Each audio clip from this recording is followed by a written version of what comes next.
Au moment de rabattre le drap de lit, l'inspecteur se sentit gêné par cette atmosphère de chapelle, par la présence de ces deux femmes qui ne se connaissaient pas quelques minutes plus tôt et qui étaient déjà de féroces ennemies. « Vous ne croyez pas qu'on pourrait ouvrir un volet ?» Et la concierge de répondre, avec un regard de défi à Mrs. March, « Je ne pense pas que ce serait décent. » Il tourna le commutateur électrique, et il se fut pis. Cela donna une fausse lumière, dans laquelle la flamme des bougies continuait à danser. L'inspecteur avait 30 ans, une petite fille de 3 ans, et sa femme attendait un bébé d'un moment à l'autre. Peut-être lui téléphonerait-on la nouvelle au poste de police pendant qu'il était ici. C'était la concierge qui, des deux, se montrait la plus agressive, et elle se glissa entre l'étrangère et le lit quand le policier découvrit enfin le mort. Était-ce elle qui l'avait revêtu d'une chemise de nuit blanche et d'un pantalon noir, d'habit ou de smoking? Il faillit se tromper de jambe, fut surpris de la peine qu'il avait à retrousser le pantalon, parce que l'homme, qui paraissait menu et fluet, avait en réalité des muscles étonnants. « Il porte une cicatrice en dessous du genou », annonça-t-il. « Qu'est-ce que je vous avais dit? En forme d'étoile. » Le mot pouvait s'employer. C'était une cicatrice à plusieurs branches. La concierge nous soufflait mot, mais, comme pour montrer qu'elle n'était pas encore dépossédée, elle éteignit la lumière électrique et remit le drap. « Il doit y avoir des papiers, » poursuivit Miss March en se dirigeant vers le salon plongé dans l'ombre aussi, avec seulement quelques traits lumineux aux fentes des volets. Madame Jeanne se précipita sur ses talons. « On a le droit de rien ouvrir. Il y a les scellés. » « Qui a mis les scellés? Pourquoi a-t-on mis des scellés? C'est mon mari. Nous n'avons jamais divorcé. Par conséquent... » L'autre, petit et maigre comme le mort, avait l'air, après avoir éteint les bougies, de les balayer hors de l'appartement. L'inspecteur et l'étrangère. Et, sur le palier, comme la porte de madame Sardeau était entr'ouverte, elle dit à voix haute « En tout cas, quant à présent, il reste monsieur Bouvet, comme c'est inscrit sur ses papiers. » Elle remonta quelques minutes plus tard pour s'assurer que tout était en ordre dans la chambre, puis une autre fois pour y amener un locataire du 4e, un employé des postes, qui venait de rentrer. « J'ai fait de mon mieux.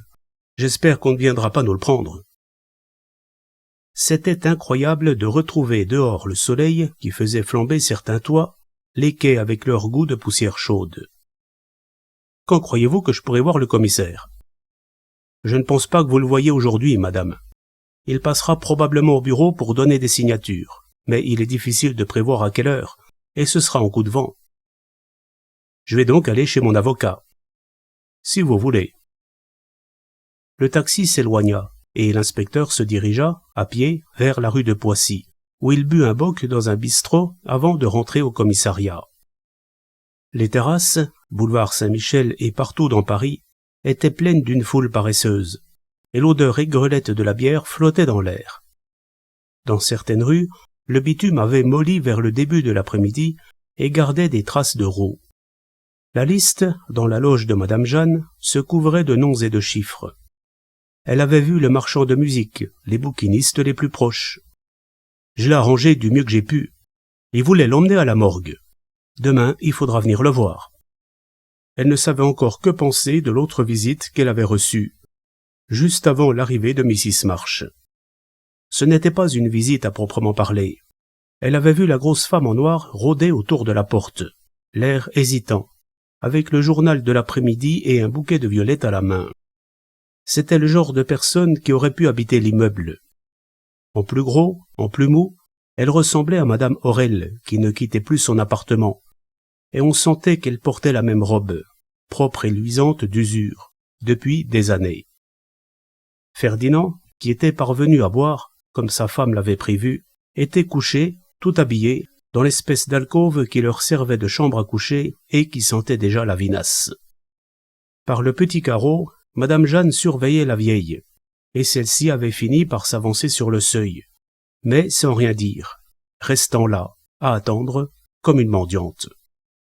« Qu'est-ce que vous cherchez ? » ?»« Je vous demande pardon. J'ai appris... » Elle souriait pour s'excuser.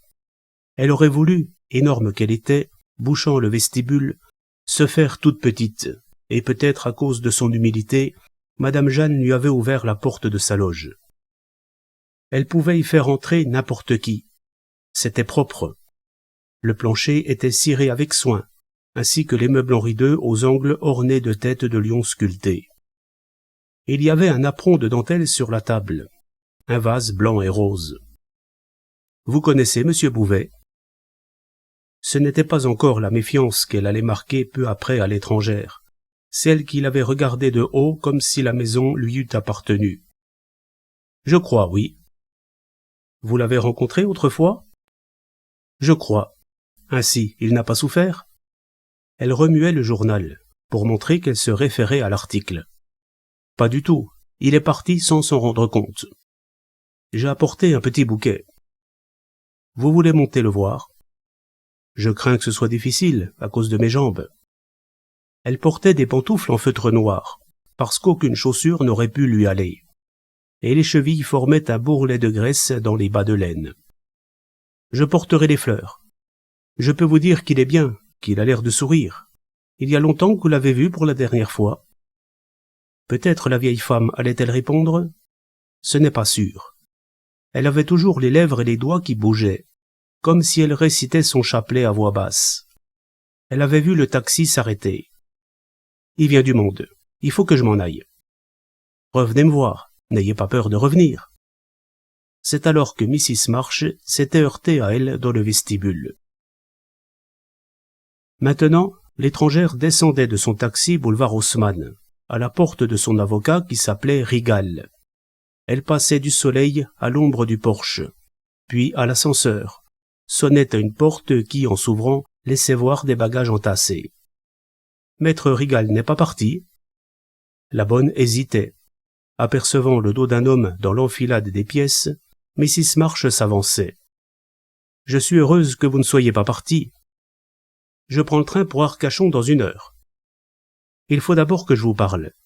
J'ai retrouvé mon mari. » Alors, sa femme, qui écoutait derrière une porte, sut qu'il ne partirait pas, qu'elle s'en irait seule avec les enfants.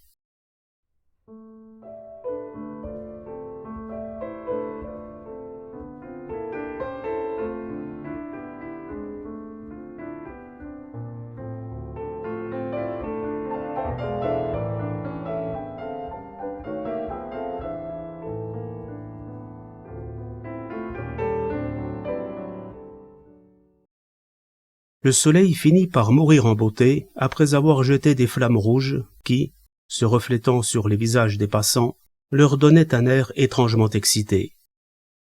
L'ombre des arbres devint plus dense. On entendit couler la Seine. Les bruits portèrent plus loin, et les personnes couchées perçurent, comme chaque nuit, le frémissement du sol au passage des autobus. 4 fois, Madame Jeanne monta chez Monsieur Bouvet, bien calme dans son appartement clos. Chaque fois, elle éprouvait la même satisfaction, car elle avait la conviction que c'était comme cela qu'il aurait voulu être.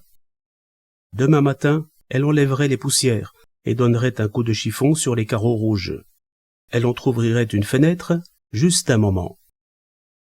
À chacune de ses visites, elle pilotait un ou plusieurs locataires. Mais le petit vieux ne traversa pas la rue. Elle n'osa pas aller lui demander ce qu'il voulait. C'est vers 9 heures qu'elle l'aperçut pour la première fois, alors qu'il ne faisait pas tout à fait nuit. Il était de l'autre côté de la chaussée, sur le quai, adossé au parapet de pierre, et regardait la maison. Il était aussi petit que M. Bouvet, en plus large, en plus épais, avec une barbe d'un blanc jaune qui lui mangeait la figure, des yeux rougeâtres et un chapeau déformé qu'il avait dû ramasser dans la rue. Il ressemblait à un clochard. Il devait en être un. On en voyait beaucoup dans le quartier, qui allaient passer la nuit dans les taudis autour de la place Maubert. Mais il ne se trouvait pas ici par hasard. Il avait un journal chiffonné dans sa poche et ne détachait pas les yeux des volets du 3e étage. Elle alla sur le seuil, espérant qu'il lui adresserait la parole, le regarda en face, avec l'air d'attendre, mais il se contenta de détourner la tête vers les péniches amarrées. Déjà, la visite de la grosse vieille la préoccupait un peu. Pas de la même façon que celle de Mrs. March. Celle-ci, c'était une ennemie, quelqu'un contre qui elle se défendrait. L'autre, avec son visage lunaire, semblait avoir bien connu M. Bouvet et se montrait humble, comme si elle craignait de lui faire tort. Le clochard aussi. Il attendit qu'elle fût rentrée pour se tourner à nouveau vers la maison et fixer à nouveau les fenêtres. Maintenant, l'obscurité était presque totale. Le ciel devenait d'un bleu sombre, avec déjà des étoiles. Ferdinand était parti. Elle jeta un coup d'œil au dehors et vit le vieux qui s'éloignait à regret, traînant la patte gauche, se tournant de temps en temps. Elle ferma les rideaux, baissa la lumière, alla se déshabiller dans l'alcôve, arrangea ses cheveux pour la nuit. Avant de se coucher, elle entr'ouvrit encore les rideaux pour regarder une dernière fois dehors, et la lune éclairait le paysage presque comme en plein jour, découpant en blanc laiteux les gargouilles de Notre-Dame. Le vieux était là, assis sur le parapet, un litre de vin à la main, avec, sur la pierre, à côté de lui, un papier qui devait contenir de la mangeaille. Elle n'eut pas le courage de se rhabiller pour aller lui demander ce qu'il voulait. Tous les locataires étaient rentrés, sauf M. Francis. Les lumières s'éteignaient les unes après les autres. Les bruits s'effaçaient. Et Madame Jeanne tourna le commutateur à son tour, s'endormit, ne s'éveilla à moitié que pour tirer le cordon, vers 3 heures du matin, à l'accordéoniste qui rentrait de son travail et qui lui dit bonsoir d'une voix feutrée. Après quoi le soleil se leva à nouveau du côté de Charenton. Ferdinand, les paupières bouffies, rentra avec la petite boîte en fer-blanc dans laquelle il emportait son manger. Elle traîna les poubelles sur le trottoir, annonça la nouvelle à l'homme du lait, n'attendit pas que le café fût préparé, pour aller jeter un petit coup d'œil à M. Bouvet, qui n'avait pas bougé et qui avait toujours l'air de sourire. À 10 heures, un taxi s'arrêta boulevard Haussmann en face de chez l'avocat. Celui-ci descendit tout de suite et rejoignit Mrs. March qui l'attendait. Quai des Orfèvres. C'était à 2 pas du quai de la Tournelle. On aurait presque pu voir la Maison Blanche. Maître Rigal était un homme important, pas un des plus grands maîtres du barreau, mais un homme important. Nous avons rendez-vous avec le directeur de la police judiciaire. On les fit à peine attendre. Mrs. March s'était habillée de noir des pieds à la tête, mais elle était violemment parfumée et portait encore des bijoux. « Entrez, mon cher maître. Entrez, madame. Asseyez-vous. » Les fenêtres étaient ouvertes sur la Seine, sur le pont Saint-Michel, où les passants, tout petits, avaient l'air de marcher d'une façon désordonnée, comme dans les films de 1910. Ma cliente, Mrs. March, vient de retrouver son mari, qui avait disparu voilà environ 20 ans. Mes félicitations, madame. Il est mort. Le directeur exprima son regret par un geste vague. Il est mort sous un autre nom, et c'est pourquoi, mon cher directeur, nous allons avoir besoin de votre aide. Cela s'est passé à Paris. Car si M. Bouvet était mort en dehors du département de la Seine, cela ne regardait plus la PJ, mais le ministère de l'Intérieur, et on aurait été débarrassé de cette dame qui, sans avoir ouvert la bouche, s'avérait peu commode. Rigal aussi avait la réputation d'être assez mauvais coucheur. Le décès a eu lieu à 2 pas d'ici, quai de la Tournelle, où le mari de ma cliente vivait, paraît-il, depuis 14 ans, sous le nom de René Bouvet. Il est donc difficile de parler d'amnésie. Pourquoi il a disparu sans laisser de trace, pourquoi il a pris l'identité de Bouvet, et comment ce sera à établir. Le plus urgent, c'est que l'acte de décès soit dressé à son véritable nom et que ma cliente rentre en possession de ses droits. Il est riche? Il l'était. Sur quel pied vivait-il, quai de la Tournelle? Autant que je sache, comme un modeste retraité. Vous avez probablement vu sa photographie hier dans un journal du soir. C'est grâce à cette photo que ma cliente, elle ne peut pas s'être trompée. Elle s'est rendue sur place en compagnie d'un inspecteur du 5e arrondissement. Sur les indications de Mrs. March, celui-ci a regardé la jambe droite du mort et y a trouvé la cicatrice très particulière décrite par ma cliente. Il faisait déjà très chaud. L'avocat s'épongeait.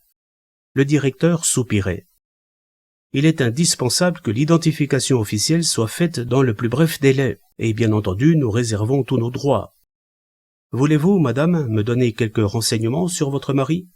C'était un Français, un Américain. Je l'ai connu à Panama, en 1918, alors que j'étais toute jeune. Quelle profession exerçait-il? Il était riche. Je l'étais aussi. Mes parents possédaient des plantations de cacao en Colombie. Ensuite, nous nous sommes mariés. Nous avons fait un voyage d'1 année en Amérique du Sud et j'ai eu une fille. Elle vit toujours. Elle doit être en France en ce moment. Vous ne la voyez plus? Le plus rarement possible. Il prenait des notes, ou faisait semblant d'en prendre. Comment était votre mari à cette époque? C'était un homme étonnant. Toutes les femmes en étaient amoureuses. Quel âge avait-il? 45 ans. Il connaissait le monde entier, parlait 3 ou 4 langues. Dont le français? Il le parlait sans accent. Je suis à moitié française par ma mère. Mon père était colombien. Et vous ne savez rien de l'activité de votre mari avant de vous connaître? Je vous l'ai dit, il a beaucoup voyagé. Il a vécu longtemps, je crois, à San Francisco. Il connaissait aussi très bien l'Orient. Nous sommes allés en Louisiane, où j'ai donné naissance à ma fille. C'est alors qu'il a disparu? Pas tout de suite. Il a rencontré un homme, un Belge dont le nom m'échappe, qui lui a parlé du Congo et de ses possibilités. Il a décidé d'aller voir par lui-même s'il était intéressant d'y monter une affaire. Il est parti seul. Oui, il m'écrivait régulièrement, et s'est installé à la frontière du Kenya et du Soudan égyptien, dans une province qu'on appelle l'Ouélé, et il y a exploité une mine d'or. Vous ne l'avez pas revu depuis? Pardon, je suis allé le voir 2 ou 3 fois. 2 fois ou 3 fois? Attendez. 2. La seconde fois, c'était en 1932, avec ma fille, qui avait alors 14 ans. Nous y sommes allés en avion. Il vous a bien reçu.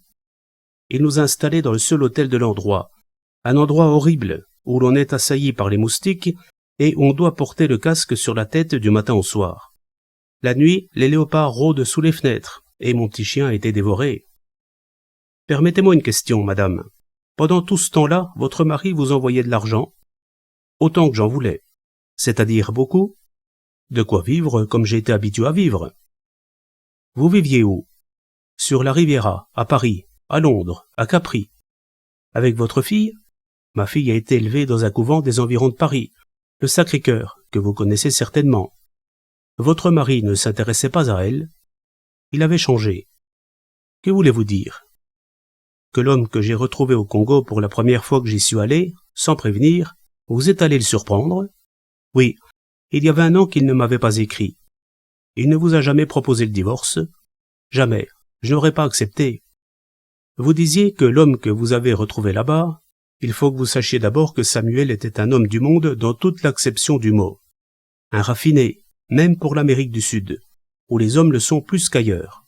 Il avait au moins 50 complets dans sa garde-robe, et personne d'autre que son valet de chambre n'avait le droit de cirer ses chaussures. Il a emmené son valet de chambre au Congo?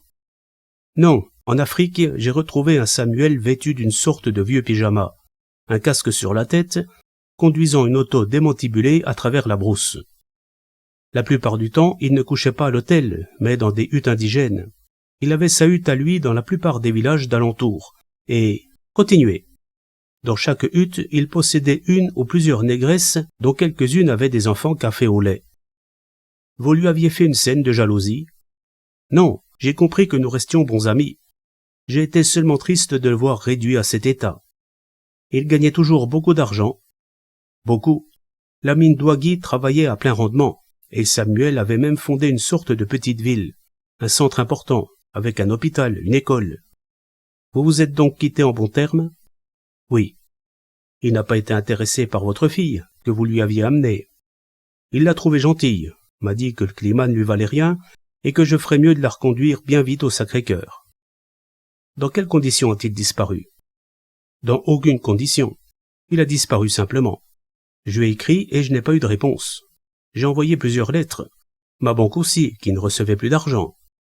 Nous nous sommes adressés à l'administrateur de l'Ouélé qui nous a appris que Samuel Marsh avait quitté le pays sans avertir qui que ce fût. Et la mine? Nous y sommes, intervint l'avocat. Il y a 18 ans que ma cliente et moi essayons de rentrer en possession de la mine. C'est une question compliquée, Ça me prendrait des heures pour vous l'exposer en détail. L'affaire était en effet une société anonyme, et Marche possédait la majorité des actions. Nous avons essayé d'établir qu'il avait eu un accident dans la brousse, ce qui n'aurait rien eu de surprenant, mais on nous a objecté que, du Caire, quelques semaines après sa disparition, il avait fait d'assez gros retraits bancaires. La police belge n'a pas enquêté. Je connais assez bien la question, encore que je ne sois pas allé sur place. Sachez que, là-bas, il faut parfois plusieurs journées en chaise à porteur, en tipois, comme ils disent, pour se rendre d'un village à l'autre. L'administrateur blanc le plus proche vivait à 150 kilomètres. Bref, Mrs. March aujourd'hui n'est pas encore parvenue à entrer en possession de la fortune à laquelle elle a droit. Ne m'a-t-elle pas dit que de son côté elle était riche? Ses parents l'étaient. Ils sont morts, et son père avait eu le temps de perdre au jeu la plus grande partie de ses biens. En outre, voilà quelques années, la maladie du cacao a sévi en Colombie, et l'a aux trois quarts ruinée. Elle n'est pas sans ressources. Mettons qu'elle soit dans la gêne. Vous habitez, madame? L'hôtel Napoléon, avenue Friedland. Ça me revient moins cher que d'entretenir une maison montée. Une affaire comme celle-là, au début du mois d'août, alors que la moitié du personnel se trouvait en vacances, était plus désagréable qu'un crime sensationnel. Les visiteurs regardèrent le directeur d'un œil sévère, comme pour lui couper toute retraite. Nous allons ouvrir une enquête, naturellement. Cela s'appelait, en langage de métier, recherche dans l'intérêt des familles. Au fait, vous avez l'adresse de votre fille? J'ignore où elle habite à présent. Quel âge a-t-elle? Elle doit avoir 31 ou 32 ans. Elle est mariée. À qui? Un hurluberlu, un nommé Franck Gervais, qui tire le diable par la queue. Ils ont essayé au début de me soutirer de l'argent. Je suppose que votre fille hérite de son père, elle aussi. Cela regarde maître Rigal. Ce que nous demandons, mon cher directeur, n'est pas d'entrer dans ces détails, qui seront étudiés en temps voulu, mais d'empêcher que Samuel March, dont nous nous faisons fort d'établir l'identité sans contestation possible, soit enterré sous un nom qui n'est pas le sien. Vous avez apporté les pièces? Il en était sûr. L'avocat avait sa serviette de maroquin avec lui. Voici l'acte de mariage. J'ai joint copie de 2 lettres écrites par March au début de sa vie conjugale. Et celle envoyée du Congo. Ma cliente n'a pas cru nécessaire de les conserver. La plupart étaient écrites au crayon sur des bouts de papier. Je vous tiendrai au courant, maître, car je suppose que c'est à vous que je m'adresserai. Ce sera plus simple. Je devais partir en vacances, mais j'ai envoyé ma femme et les enfants à la mer sans moi.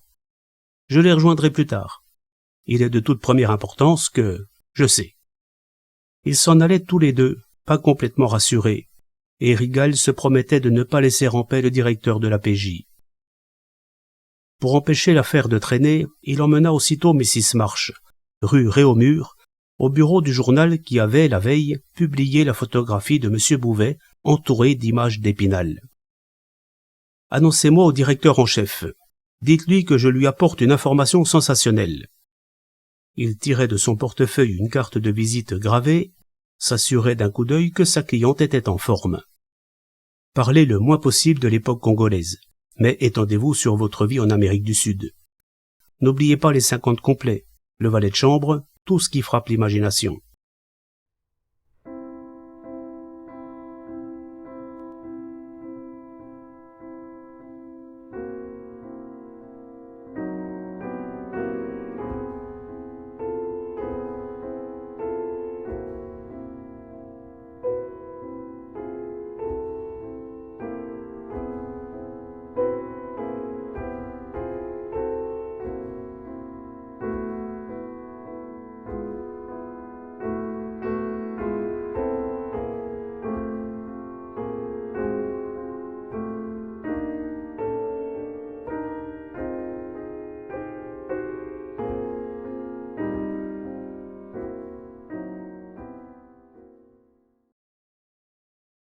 Asseyez-vous, monsieur Beaupère.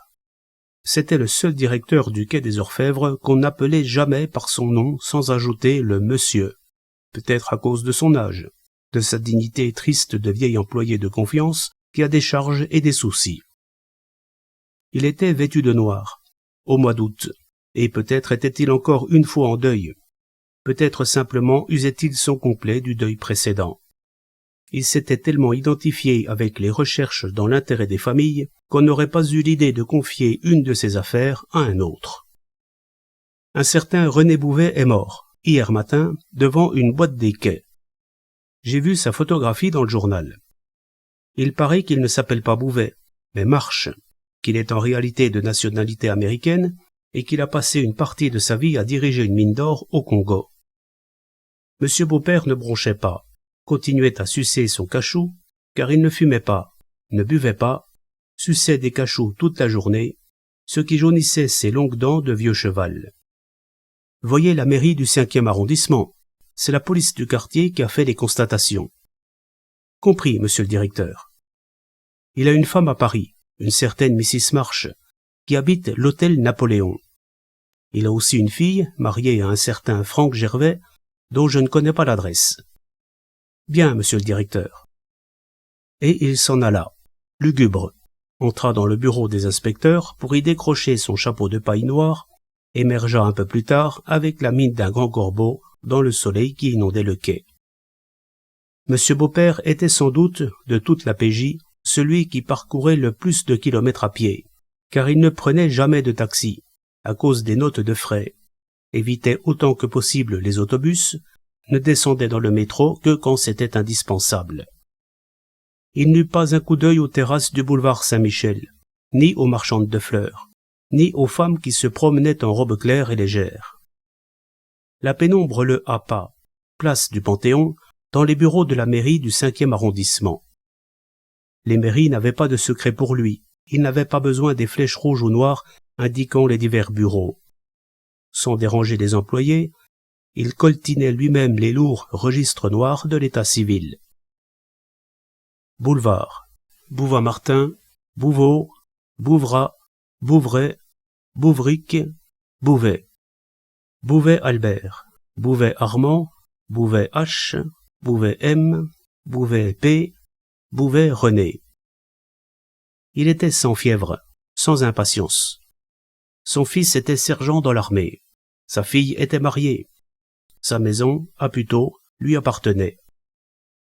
Pour obtenir sa carte d'identité, Bouvet, René Hubert Émile, avait fourni un extrait d'acte de naissance signé par le secrétaire de la mairie de Vimille, Pas-de-Calais, le donnant comme fils de Bouvet Jean, cultivateur, et de Marie-Ernestine Mérès, sans profession.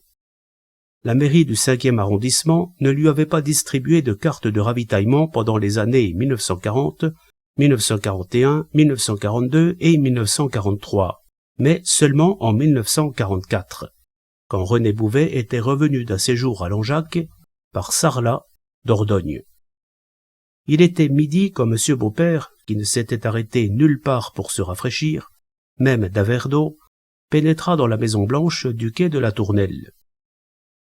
Il n'avait pas eu la curiosité de jeter un coup d'œil vers les volets verts du 3e, derrière lesquels M. Bouvet reposait dans un silence tel que le vol de quelques mouches y faisait l'effet d'un vacarme. Il entra dans la loge de la concierge avant d'y être invité, mais retira poliment son chapeau, s'assit sur une des chaises Henri II, cependant que Madame Jeanne, qui savait à quoi s'attendre, s'asseyait de l'autre côté de la table. « Ne parlez pas trop fort. Mon mari dort. Il travaille de nuit. » Il fit signe qu'il avait compris, et l'entretien se déroula en chuchotement, de sorte que, du dehors, en les regardant par la vitre, ils avaient l'air de deux poissons et qu'on s'attendait à les voir faire des bulles. Monsieur Beaupère déjeuna dans un prix fixe, des environs du Châtelet, où il avait sa serviette dans un casier. Puis il retourna au bureau et demanda la communication téléphonique avec la mairie de Vimille. Il était un peu plus de 3 heures quand le secrétaire, qui était en même temps l'instituteur, lui apprit que René Bouvet était mort 2 ans plus tôt en Indochine, où il vivait depuis 40 ans, ne faisant en France que de rares apparitions. Quand lui avez-vous délivré pour la dernière fois un extrait de naissance? L'autre chercha dans son bureau, d'où il voyait probablement la mère, tandis que ses élèves en profitaient pour s'amuser en classe. En 1939, Bouvet nous a écrit de Paris pour demander cette pièce, et comme d'habitude, nous l'avons envoyé en 2 exemplaires. C'était l'époque où les cartes d'identité étaient devenues nécessaires. Jusque-là, l'homme n'en avait pas eu besoin. Vous êtes certain qu'il est mort voilà 2 ans? Nous avons reçu son certificat de décès de Saïgon, il y a exactement 18 mois. Il n'a d'ailleurs plus d'héritier dans la contrée. Je vous remercie. Le journal était sorti de presse et s'était répandu dans la ville, avec la même photographie de Bouvet, en plus petit que la veille, mais flanqué d'un plus long article. Le mystère du millionnaire américain. À 5 heures, un taxi s'arrêtait devant la Maison Blanche du quai de la Tournelle et un couple assez excité en descendait, que Madame Jeanne regardait traverser le trottoir d'un œil froid et méfiant. C'en était encore, sûrement, qui venait essayer de lui chipper son mort.